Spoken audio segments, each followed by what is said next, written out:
आज आपण मऊसूत तोंडात घालताच विरघळणारे पाकातले रवा लाडू कसे करायचे ते पाहणार आहोत.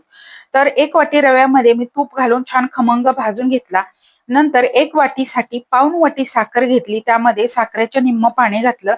त्या पाकाला उकळी काढून घेतली आणि त्याला एकतारी पाक तयार करून घेतला. शेवटच्या थेंबाला जेव्हा तार होते तेव्हा समजायचं की याला चांगला पाक आलेला आहे. तर परफेक्ट पाक अशा पद्धतीने केला जातो. नंतर तो पाक हळू-हळू करून त्या रव्यामध्ये मिक्स करून घ्यायचा आहे.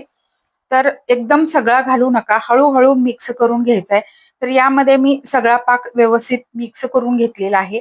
पाक मिक्स करून झाल्यानंतर यामध्ये आपल्याला घालायचं आहे 2 चमचे तूप. तर इथे मी थोडासा मोठा चमचा आहे. तुमच्या आवडीनुसार तुपाचं प्रमाण तुम्ही कमी जास्त करू शकता. पण तूप जेवढं जास्त तुम्ही घालाल तेवढे लाडू खूप मऊ होतात. यामध्ये वेलदोड्याची पूड घातलेली आहे. परत हे व्यवस्थित मिक्स करून घेतलेलं आहे. हे आता सुरुवातीला पातळ वाटतंय, पण नंतर थंड झाल्यानंतर घट्ट होतं. एक अर्धा तास मी झाकण ठेवून हे असंच बाजूला ठेवून दिलं. तुम्ही पाहू शकताय पाक पूर्ण शोषून घेतलेला आहे या रव्याने आणि आता आपले लाडूसाठी हे मिश्रण तयार झालंय. आता इथे मी काजू आणि बदाम घेतलेले आहेत. त्यामध्ये व्यवस्थित आता इथे माझ्याकडे ह्या लाकडी साचा आहे. त्याने मी हे लाडू करते. तुम्ही हाताने वळून घेतले तरीही चालेल.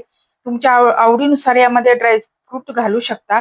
तर अशा पद्धतीने असे मस्त असे लाडू मी करून घेतलेत. एकदम मऊसूत असे लाडू तयार होतात. खूप दिवस टिकतात. या पद्धतीने नक्की करून पहा. तुम्हाला सुद्धा नक्कीच